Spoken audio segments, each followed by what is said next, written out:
Hi everyone. आज का जो हमारा जो क्वेश्चन है exercise 1.1 question number 3 class 10th mathematics जो है exercise 1.1 question number 3। An army contingent of 616 members. Contingent means group. A group of 616 army members is to march behind an army band of 32 members in a parade। एक parade, आपने parade देखा होगा। Parade करने वाली जो होते हैं उनके सामने जो रहते हैं वो बैंड बजाने वाले होते हैं। जो बैंड बजाते हैं और पीछे से जो लोग होते हैं वो मार्च करते हैं। इसी तरह से एक आर्मी का परेड हो रहा यहाँ पे। आगे जो रहेंगे वो बैंड मेंबर्स है। जो उनको आगे रहेंगे वो बैंड मेंबर्स है। कितने हैं? 32 मेंबर्स इनके आगे रहेंगे बैंड बजाने वाले। और उनके पीछे पीछे जो मार्च करेंगे, उनके पीछे पीछे जो चलेंगे वो है 616 मेंबर्स। लेकिन हमें मालूम नहीं है कि ये कितने कॉलम्स में रहेंगी। The two groups are to march in same number of columns. दो groups, group number 1 32 band members जो बैंड बजाएंगे। ग्रुप नंबर 2 616 मेंबर्स जो इनके पीछे पीछे चलेंगे, मार्च करेंगे। वो कितने हैं हमें मालूम नहीं है। कितने कॉलम्स आएंगे? कॉलम्स मतलब वर्टिकली। अगर हम वर्टिकली देखेंगे इनको बोलते हैं कॉलम्स, को बोलते हैं कॉलम्स। अगर हम हॉरिजेंटली देखेंगे इनको बोलते हैं rows. Horizontal is equal to row, vertically is equal to column. Question बता रहा है कि अगर फॉर एग्जांपल यहाँ पे दो बैंड मेंबर्स है, यहाँ पे दो बैंड मेंबर्स है, इनके पीछे पीछे अगर इनके पीछे अगर एक लाइन में 5 आर्मी पर्सन चलेंगे। सेकंड बैंड, अगर हम दूसरा एक कॉलम लेंगे, अगर उसमें भी दो बैंड मेंबर्स हैं, उनके पीछे पीछे भी 5 ही मेंबर्स मार्च करने चाहिए। अगर हम कॉलम नंबर 3 देखेंगे, अगर उसमें भी दो बैंड मेंबर्स हैं, अगर इसमें 5 बैंड मेंबर्स है, इसमें भी 5 बैंड मेंबर्स आने चाहिए, इसमें भी 5, इसमें भी 5। फिर अगर एक बैंड मेंबर के नीचे 5 आर्मी पर्सन है तो यहाँ भी 5 आर्मी पर्सन आने चाहिए। इनके पीछे यहाँ पे भी 5 आर्मी पर्सन आने चाहिए। आई होप आपने अंडरस्टैंड किया होगा कि ये क्वेश्चन किसके रिलेटेड है। तो आई होप कि आप समझ ही गए होंगे कि हमें कॉलम्स फाइंड करने हैं।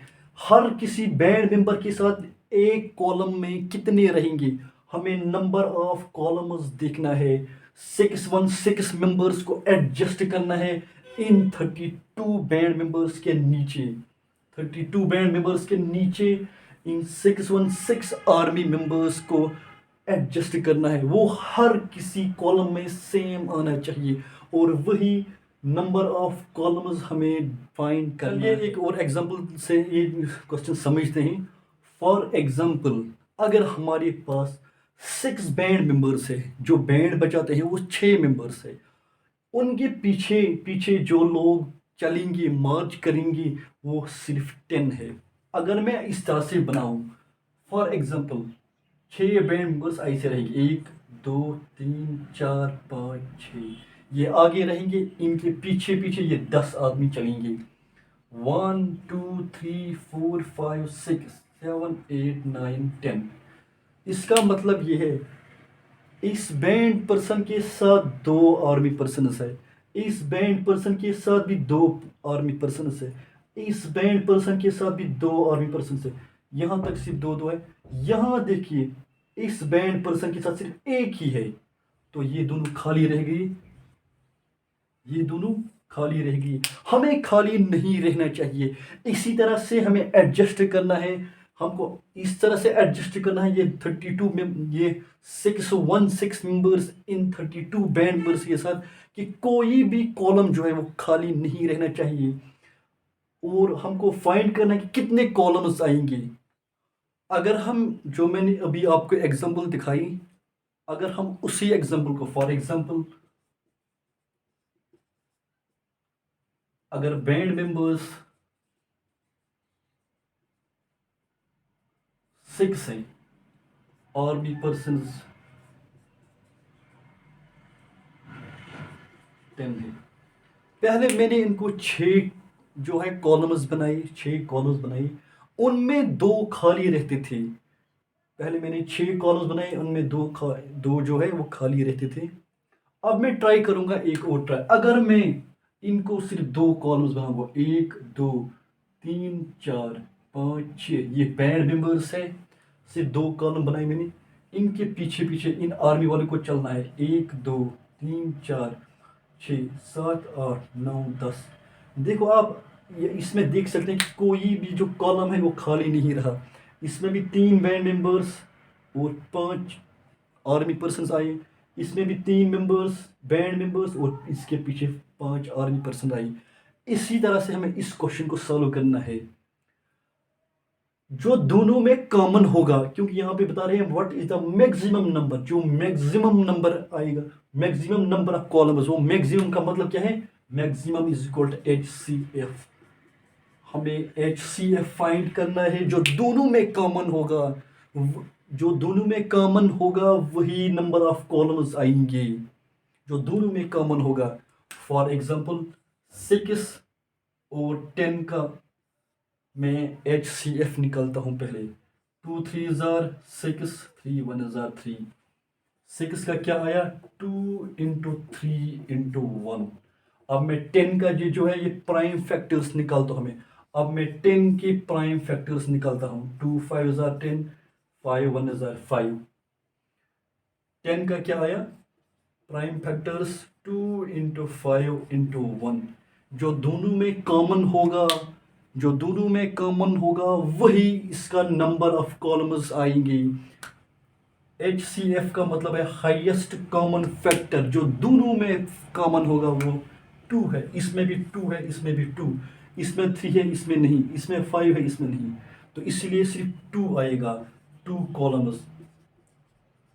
आप खुद देख सकते हैं, 2 कॉलम्स में हम इनको एडजस्ट कर सकते हैं, वो आप यहां देख सकते हैं। एग्जैक्टली ये सिर्फ 2 कॉलम्स में एडजस्ट हुआ। और जब मैंने HCF फाइंड किया तो वहां भी मुझे 2 कॉलम्स आंसर आ गया। इसी तरह से हम इस क्वेश्चन को सॉल्व करते हैं। हमको HCF फाइंड करना पड़ेगा। मैं पूरी कोशिश करता हूं कि जो भी क्वेश्चन है उसको पहले एग्जांपल के थ्रू आपको अच्छी तरह समझाया जाए, ताकि जो भी कंसेप्ट हैं वो क्लियर हो जाए। उसके बाद मैं डायरेक्ट लिख सकता था number of columns in which they can match is HCF, लेकिन मैंने आपको पहले एक एग्जांपल से समझाया कि किस तरह से हमें एडजस्ट करना है और क्यों आएगा HCF, जो दोनों में कॉमन होगा। तो मैंने अच्छी तरह एग्जांपल में समझाया। इनकेस अगर आपको फिर से कोई डाउट है तो आप ज़रूर कमेंट बॉक्स में मेंशन कीजिए। Number of columns in which they can match is equal to HCF of 6 1 6 and 32। आप यहाँ 2 तरीके से HCF निकाल सकते हैं। एक तो वो हो गया जो आपने लोअर क्लास में पढ़ा, पहले इन दोनों के प्राइम फैक्टर्स निकालते हैं। एक तो वो है डिवीजन एल्गोरिदम, आप डिवीजन एल्गोरिदम से भी इसके जो फैक्टर्स है वो भी निकाल सकते हैं। पहले मैं आपको अलग अलग करके दिखाता हूँ इनको। पहले मैं इसके 6 1 6 के प्राइम फैक्टराइजेशन करता हूँ। 2 3 जार 6, 2 0 जार 0, 2 8 जार 16, 2 1 जार 2, यहाँ से एक निकला, 2 5 jar 10, 2 4 jar 8, 2 7 jar 14, 2 7 jar 14, 7 11 jar 77, 11 1 jar 11। अब यहाँ पे 1 आया। 1 is neither prime nor composite, ये प्राइम नंबर है ही नहीं, इसका कोई फैक्टर ही नहीं आएगा। 1 1 इज 1, बस एक ही फैक्टर आएगा इसका, इसलिए इसके बाद कोई और फैक्टर नहीं होगा इसका। तो हम यहाँ पे लिखते हैं, साइड में लिखेंगे 6 1 6 के जो प्राइम फैक्टर्स हैं वो है 2 into 2 into 2 into 7 into 11 into 1। अब इसी तरह से हम इस 32 के जो प्राइम फैक्टर्स है वो निकालते हैं। 32। और अगर आप चाहते हैं, अगर आपको समझ नहीं आ रहा है ये प्राइम फैक्टराइजेशन कैसे करते, तो आप ज़रूर मेंशन कीजिए कमेंट बॉक्स में। मैं इसके लिए भी आपको एक और क्लास देता हूँ। 2 1 जार 2, 2 6 जार 12, 2 1 जार 2, ये बस डिवाइड करना होता है। सबसे छोटा जो प्राइम नंबर है वो 2 ही है। 2 1 जार 2, 2 6 12। क्यों? एक तो यहाँ 2 1 2 आया, एक तो बाहर निकला, ये बन गया 12, 2 6 12। अब करना है, फिर से हमको देखना है जो सबसे लोवेस्ट होता है, पहले उसी से हमें देखना होता है। जो सबसे लोवेस्ट प्राइम नंबर है हमको पहले उसी से देखना है। 2 8 16। फिर से हम 2 से देखेंगे, 2 4 8, 2 2 4, 2 1 2। यहाँ पे 1 आया, 1 is neither prime nor composite number. अब 32 के जो प्राइम फैक्टर्स आए, 2 into 2 into 2 into 2 into 2 into 1। HCF का मतलब है हाईएस्ट कॉमन फैक्टर, जो दोनों में कॉमन होगा, जो दोनों में कॉमन होगा। इसमें और इसमें 2 2 बहुत कॉमन है, 2। इसमें भी 2 है, इसमें भी 2 है, इंटू 2। इसमें भी 2 है और इसमें भी 2 है, इंटू 2। अब इसके अलावा आप देख सकते हैं, इसमें 7 है, इसमें नहीं। इसमें 2 है, इसमें नहीं। जो दोनों में कॉमन हो, जो दोनों में कॉमन हो वही लिखना है, मैं एक बार लिखना है। 2 2 4, 2 8 इज इक्वल टू 8 कॉलम्स। इसका मतलब ये है 8 कॉलम्स बनेंगे, 8 कॉलम्स बनेंगे इन मेंबर्स का। 616 आर्मी पर्सन जो है, 8 कॉलम बन जाएंगे इनके, ताकि ये जो 32 मेंबर्स है इनके आगे रहेंगे, तो अच्छी तरह से ये अरेंज हो जाएगा और इनमें से कोई खाली नहीं रहेगा। हर किसी कॉलम में इक्वल पर्सन्स रहेंगे। और इस क्वेश्चन को हम डिवीजन एल्गोरिथम से भी सॉल्व कर सकते हैं। डिवीजन एल्गोरिथम क्या बोलता है कि दोनों में से जो सबसे बड़ा होगा वही रहेगा इसका डिविडेंड। 616, क्योंकि डिवीजन एल्गोरिथम जो है उससे भी हम HCF फाइंड करते हैं, और जो HCF आता है वही इसका आंसर रहेगा। मैंने आपको 2 तरीके दिखाए HCF का, एक तो प्राइम फैक्टराइजेशन है और दूसरा ये है डिवीजन एल्गोरिथम। 32, अगर हम ऐसा करेंगे 32 1 32, 32 2 मैंने परसों कहा आपको, यहाँ पे 2 है और यहाँ भी हम सिर्फ 2 डिजिट्स ज्वाइन करेंगे। लेकिन हम फिर देखेंगे क्या ये जो हमने यहाँ पे 2 डिजिट्स ज्वाइन की, क्या ये इससे बड़े आए या नहीं। अगर ये इससे छोटा आया तो हमको ये भी इसके साथ ज्वाइन करना पड़ेगा।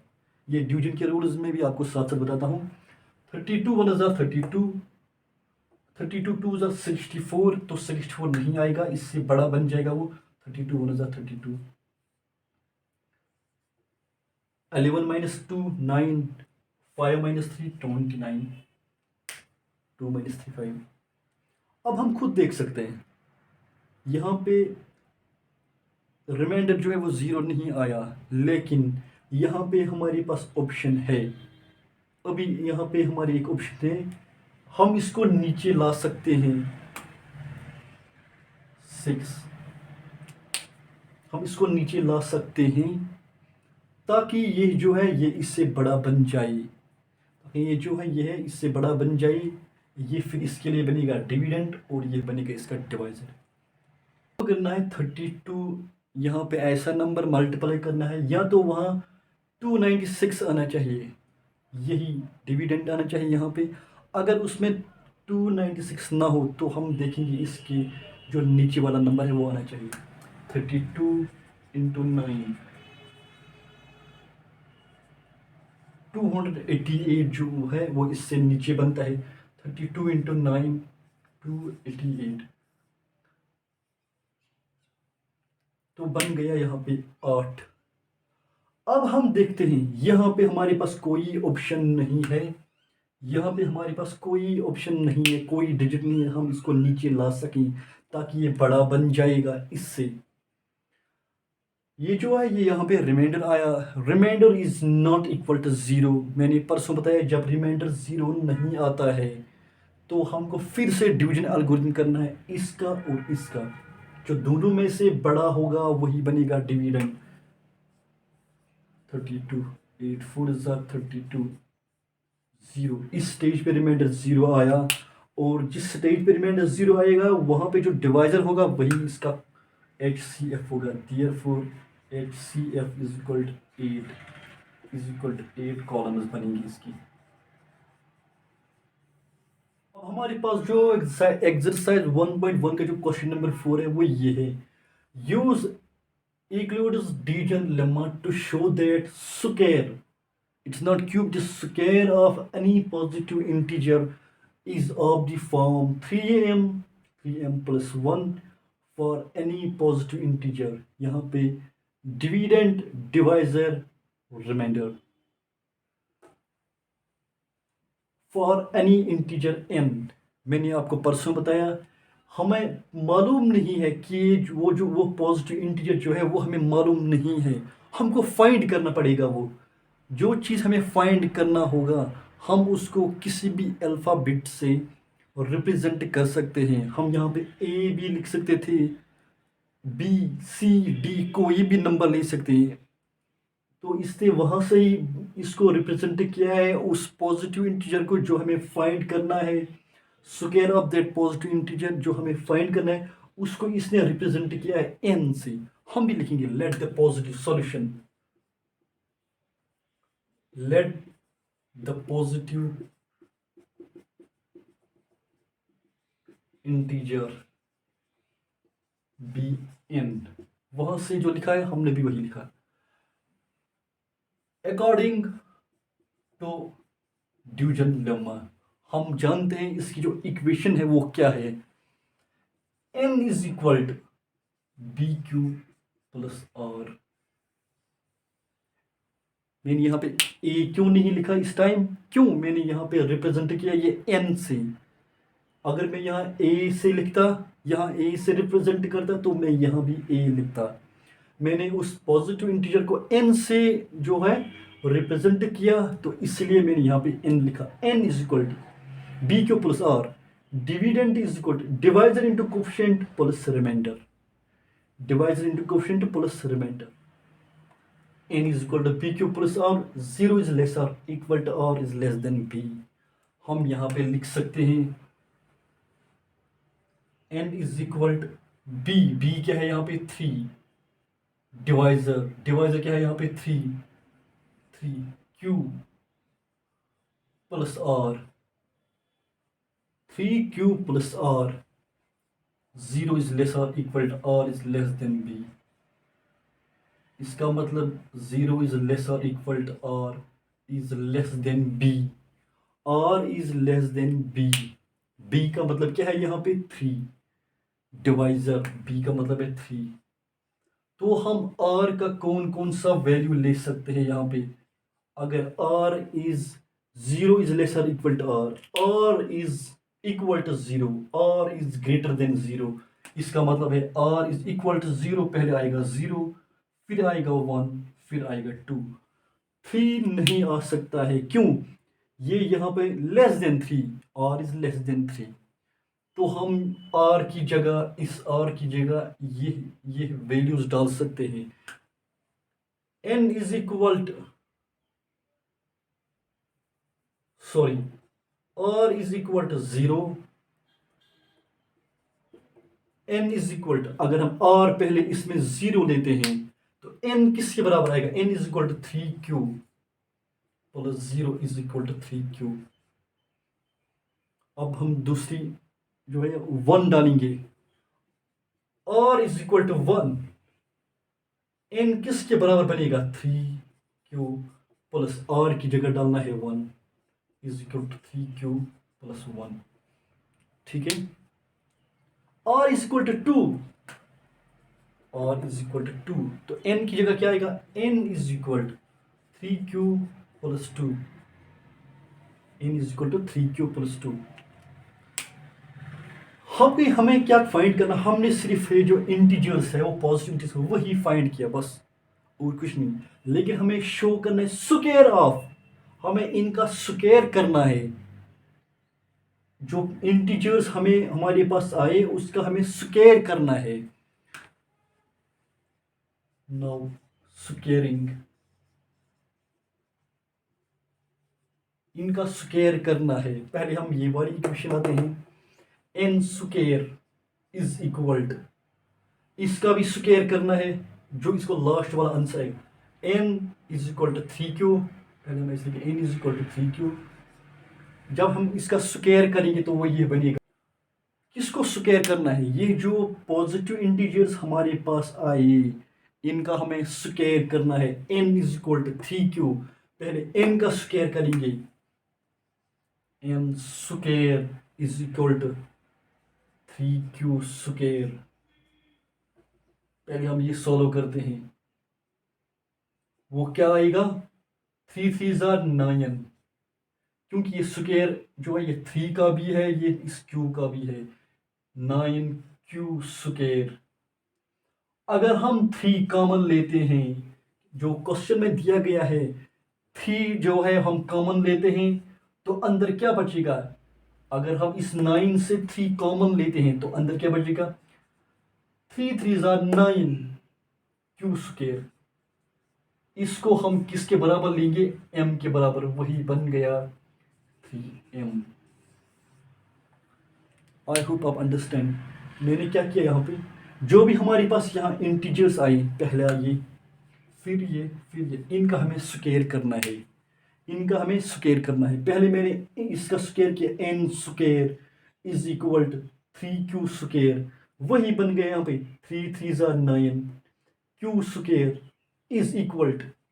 अगर मैं इस 9 से 3 कॉमन लेता हूं, मैं क्यों ले रहा हूं? क्योंकि क्वेश्चन में दिया है 3 जो है, यहाँ पे 3 है, इसलिए मैंने यहाँ पे क्वेश्चन में 3 कॉमन लिया।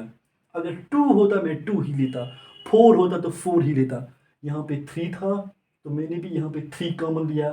3 अंदर क्या बच गया? 3 3 3 9 और क्या बच गया? q स्क्वायर वो ऐसे ही रहेगा। तो मैंने इस 3q स्क्वायर जो है वो इसको किसके बराबर लिया? m के बराबर। वही बन गया 3m। अब मैं दूसरा करता हूं, ये वाला। n is equal to 3q plus 1। n square, इसका भी स्क्वायर करेंगे, इसका भी स्क्वायर करेंगे, is equal to 3q plus 1 square.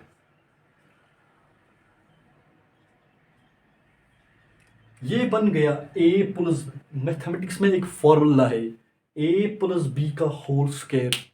a plus B का whole square, a plus B whole square is equal to a square plus b square plus 2ab। Mathematics में ये जो है एक फॉर्मूला है।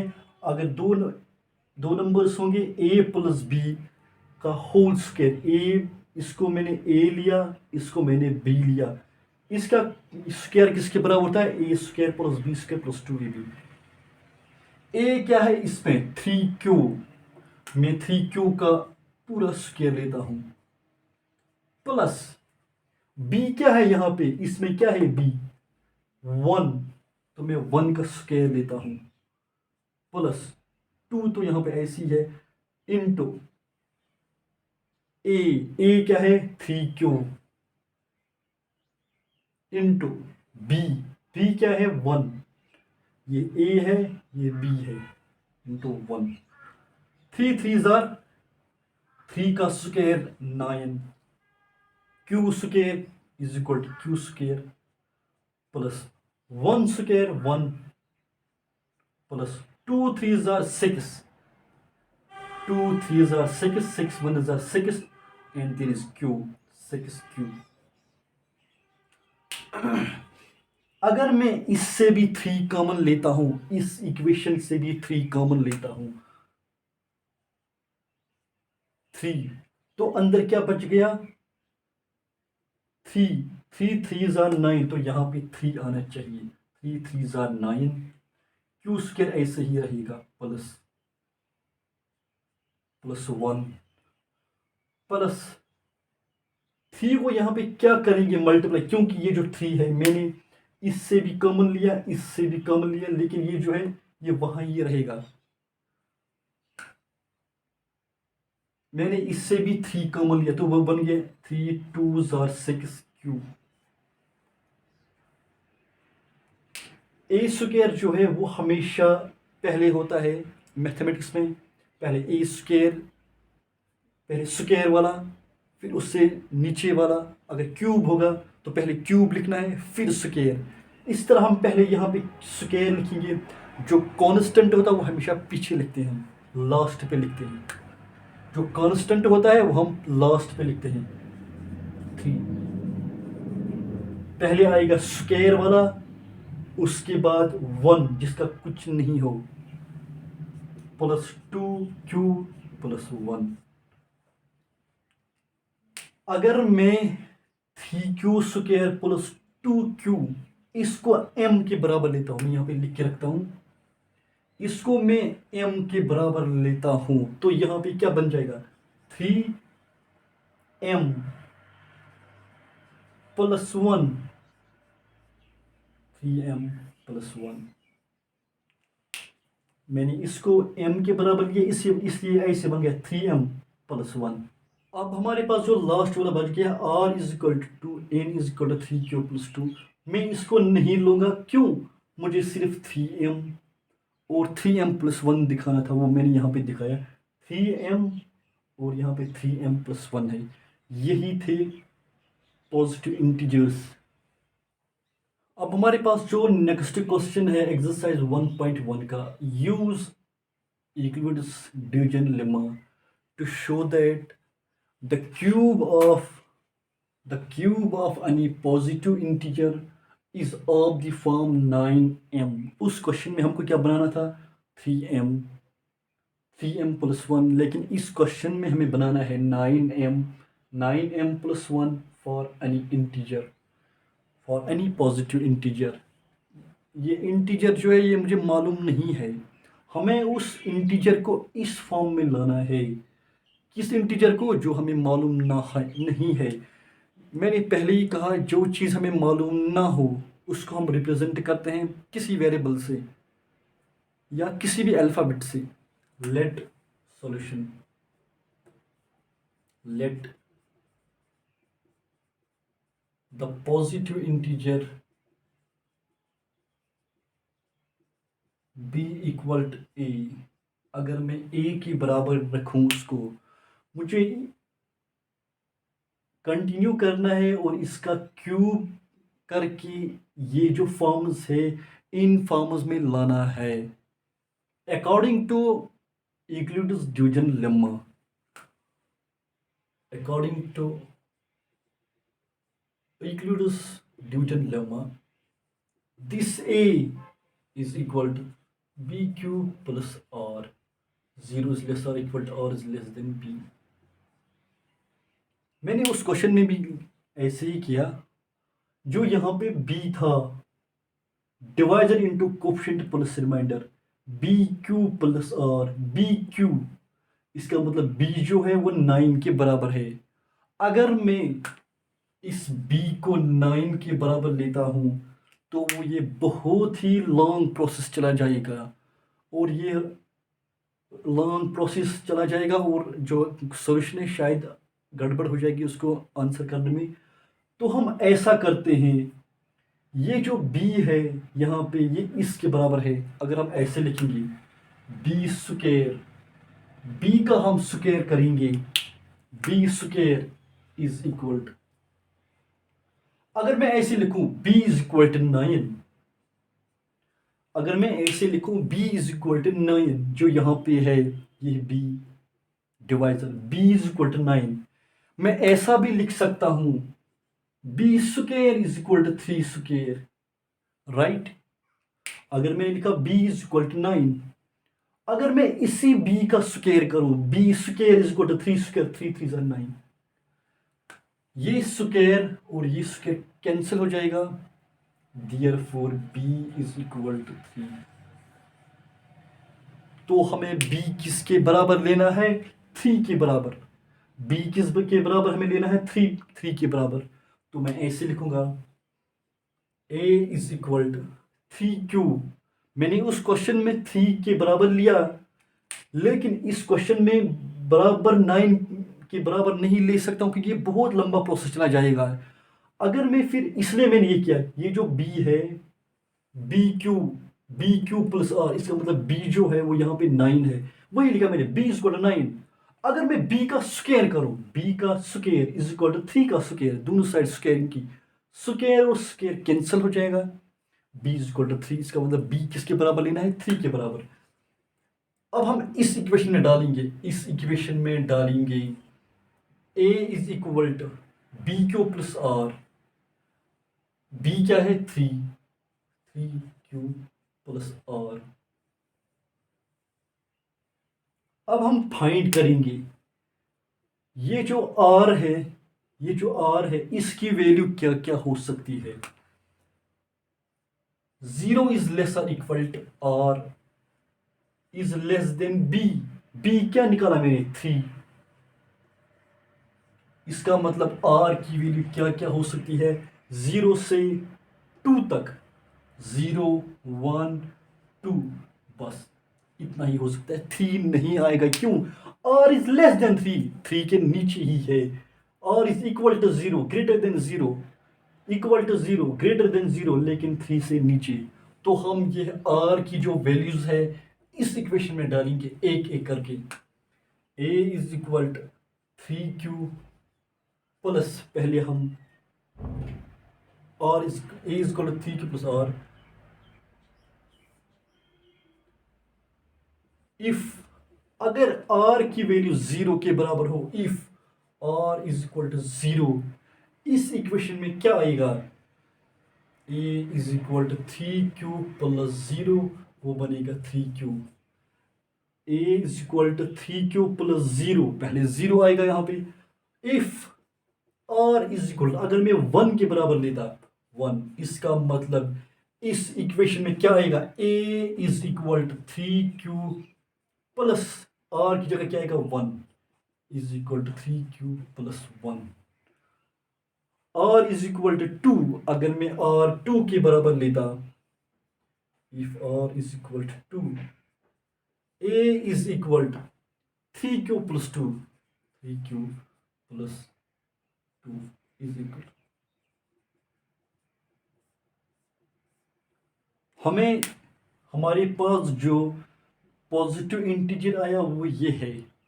पॉजिटिव इंटीजर जो है a is equal to 3q, a is equal to 3q plus 1, a is equal to 3q plus 2। लेकिन हमें इस पॉजिटिव इंटीजर जो है हमारे पास, इसका हमें क्यूब करना है, और क्यूबिंग करने के बाद हमें ये फॉर्म बनानी है। ये जो हमारे पास है इनका हमें क्यूब करना है और इसको इस फॉर्म में लाना है। तो हम पहले इसका क्यूब करेंगे, फिर इसका क्यूब, फिर इसका cube. Cube of 3q, cube of 3q, 3q cube. पहले इसका क्यूब करेंगे, वो 3, ये जो 3 है वो, ये जो क्यूब है ये इसका भी है और इसका भी है। 3 इंटू 3 इंटू 3, 3 3 ज़ा 9, 3 ज़ा 27। अब मुझे इसका करना है क्यू क्यूब, ये इसका भी है, जो ऐसे ही लिखूंगा मैं क्यू क्यूब। जो हमें बनाना है वो 9m है, तो मुझे इसमें क्या कॉमन निकालना होगा 9। क्यों, यहाँ पे 9m है तो मुझे 9 निकालना होगा, तो मैं लिखाऊंगा 9। अगर मैं इससे कॉमन लेता हूँ 9, तो अंदर क्या बच गया, 9 को क्या मल्टीप्लाई करेंगे वो 27 बन जाएगा। 9 3 ज़ा 27 क्यू क्यूब। 9 को क्या मल्टीप्लाई करेंगे तो ये बन जाएगा। आप सोच रहे होंगे इसने 3 क्यों नहीं कॉमन निकाला, अगर मैं यहाँ 3 निकालता, लेकिन क्वेश्चन में मुझे 9 है, इसलिए मैंने यहाँ पे 9 निकाला कॉमन, तो बचा क्या 9 3 ज़ा 27 क्यू क्यूब। इस चीज को मैं m के बराबर लेता हूं, m के बराबर, तो वही बन जाता है 9m। 9m, तो हमने इसको इस फॉर्म में लाया, अब हमें इस फॉर्म में लाना होगा, अब हमें इस फॉर्म में लाना होगा। हम दूसरा करेंगे, किसका क्यूब, अब हमने इसका किया, अब हम इसका क्यूब करेंगे। Cube of 3q plus 1, 3q plus 1। जिस तरह से उस पहले वाले क्वेश्चन में हमारे पास ए प्लस बी स्क्वायर की फॉर्मूला आई, तो इसमें ए प्लस बी का क्यूब, ये जो है ये एक किस्म का फॉर्मूला है मैथमेटिक्स में। इसको हम ए के बराबर लेते हैं, इसको हम लेते हैं बी के बराबर। इसको ए के बराबर लेंगे, इसको बी के बराबर, क्योंकि मैथमेटिक्स में रूल है ए प्लस बी का cube. A plus B cube is equal to A cube plus B cube plus 3a square B plus 3ab square. A cube, इसका क्यूब करना है क्योंकि मैंने इस 3 के को जो है इसको ए के बराबर लिया, प्लस बी क्यूब 1, मैंने इस 1 को बी के बराबर लिया, तो हम एक एक करके डालते हैं। ए क्यूब, ए क्या है इसमें ये देखिए, मैंने 3 क्यू जो है इसको ए के बराबर लिया, 3 क्यू इसका पूरा क्यूब करना है। बी क्यूब, बी क्या है इसमें 1, 1 का क्यूब प्लस 3 इंटू ए स्क्वायर, ए का हमें स्क्वायर करना है। ए जो है वो 3 क्यू है, पूरा 3 क्यू, 3 क्यू इसका हमें स्क्वायर करना है, इंटू बी, बी क्या है हमारे पास 1, प्लस 3 इंटू ए क्या है हमारे पास 3 Q, plus B square, B का हमें स्क्वायर करना है, बी क्या है 1, 1 का स्क्वायर।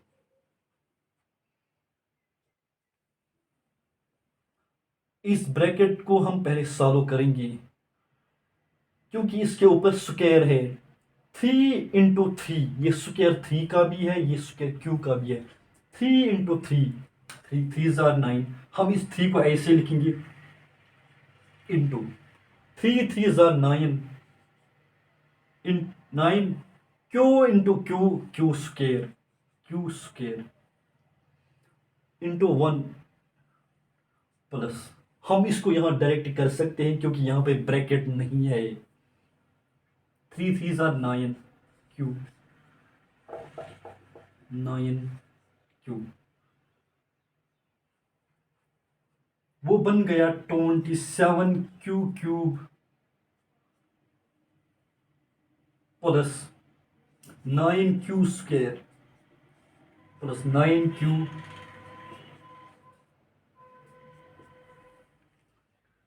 वो क्या बन गया 27 क्यू क्यूब। मैंने स्टार्टिंग में बोला पहले क्यूब आता है उसके बाद स्क्वायर, 3 2 1, पहले क्यू क्यूब लिखा मैंने, उसके बाद स्क्वायर वाला, उसके बाद 1। 27 क्यू क्यूब जो था वो मैंने स्टार्टिंग में लिखा, वो सबसे बड़ा है, इसकी पावर 3 है। उसके बाद मैंने ये लिखा क्यू स्क्वायर, उसके बाद ये लास्ट पे क्या लिखा मैंने कांस्टेंट। हमें क्या कॉमन निकालना है यहाँ पे 9, 9 को हमें कॉमन निकालना पड़ेगा। 9 अंदर क्या बच गया, हमने इनसे 9 कॉमन लिया, अंदर क्या बच गया 9 3 27 क्यू क्यूब प्लस यहां क्या बच गया सिर्फ क्यू स्क्वायर, क्योंकि 9 जो है वो बाहर आ गया, प्लस यहां पे क्या गया क्यू प्लस 1। इस चीज को मैं m के बराबर लेता हूं, वही बनेगा 9m प्लस 1।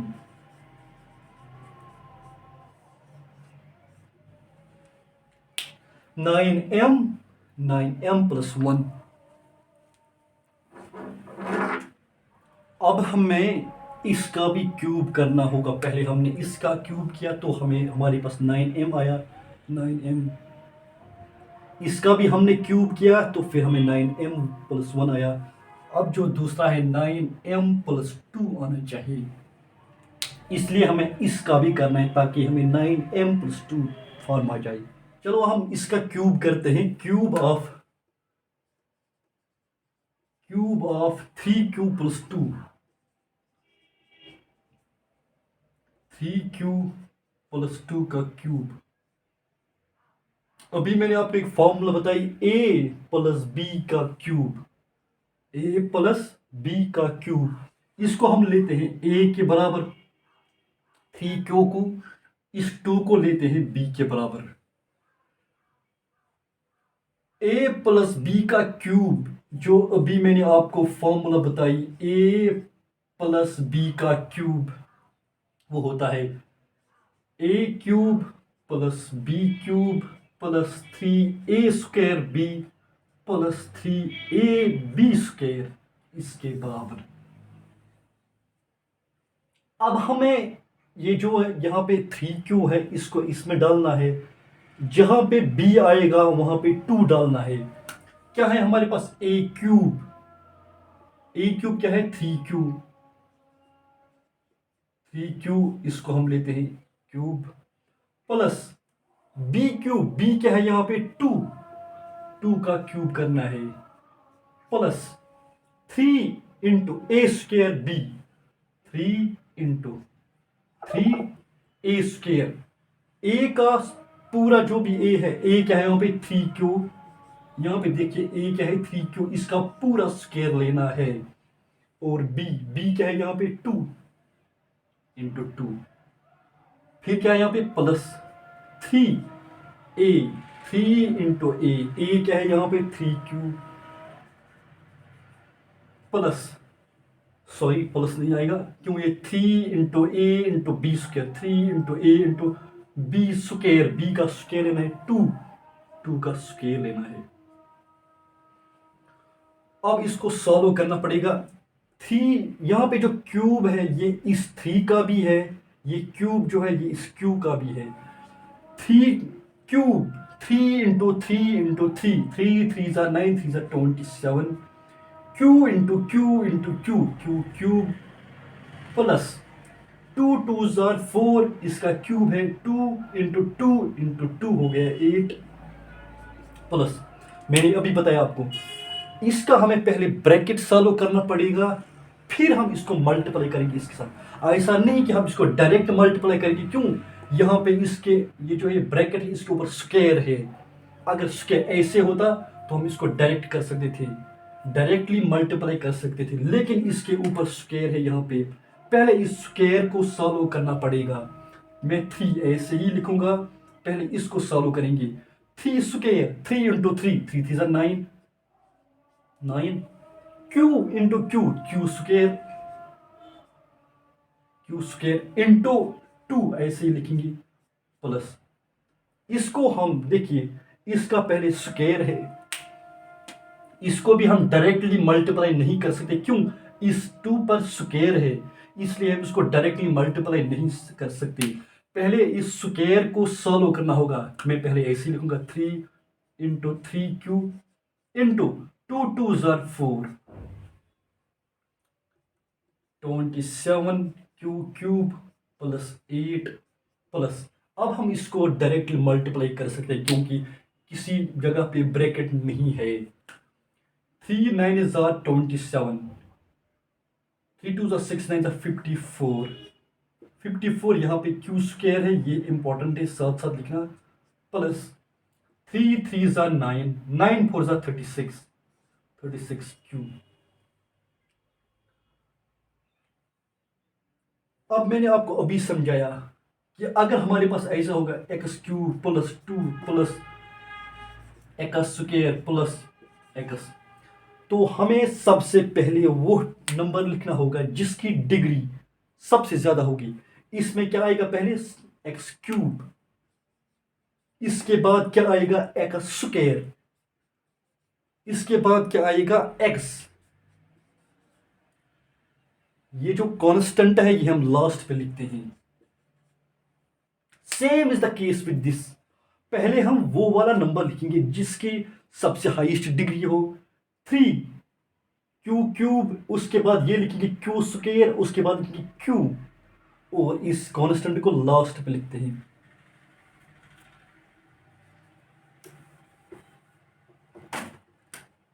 तो मैं इसको ऐसे लिख सकता हूं 27 क्यू क्यूब, उसके बाद क्या आएगा स्क्वायर वाला क्यू क्यूब, उसके बाद आएगा स्क्वायर वाला plus 54 Q square plus 36 Q constant जो है वो हम लास्ट पे लिखते हैं ताकि ये जो ये इक्वेशन ये ब्यूटीफुल बन जाएगी। अब हमें इसमें से 9 कॉमन निकालना होगा। 9m+2 बनना चाहिए, हम इसलिए 9 कॉमन निकालेंगे। अगर हम यहाँ से 9 इन सब में से 9 कॉमन निकालेंगे, यहाँ तक सिर्फ इनमें से जिनके साथ कोई न कोई वेरिएबल हो, कांस्टेंट जो है वो बाहर छोड़ना है, उसके साथ टच नहीं करना है। अगर हम इन तीनों में से 9 को कॉमन निकालते हैं तो अंदर क्या बचेगा? 9 को यहाँ पे क्या मल्टीप्लाई करेंगे कि वो 27 बन जाएगा। 9 3 9 को 3 करेंगे मल्टीप्लाई ताकि वो 27 बन जाएगा। क्यूब जो है वो ऐसे ही रहेगा, प्लस 9 को हमने इससे भी 9 बाहर लिया, इससे भी 9 बाहर लिया।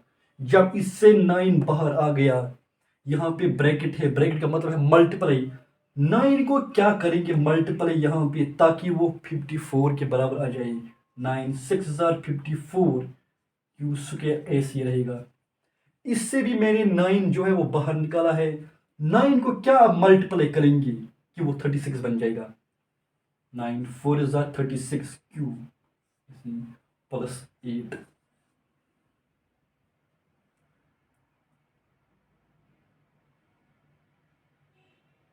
(9m+8) यहाँ पे 8 था, सॉरी, 9m+8। 9m+8 क्योंकि मैंने इस चीज को किसके बराबर लिया? 9m। 9m+8 ये तीनों इक्वेशंस आई। 9m भी आया और 9m+1 भी आया और 9m+8 भी आया। आई होप आप अंडरस्टैंड हो गए होंगे। If there is any doubt please don't forget to mention in the comment box. और इसको साथ साथ रिवाइज भी कीजिएगा, घर में प्रैक्टिस कीजिएगा, क्योंकि without practice nothing is possible. तो दीजिए इजाजत नए वीडियोस तक। अल्लाह हाफिज। I'll make it happen with some work and belief.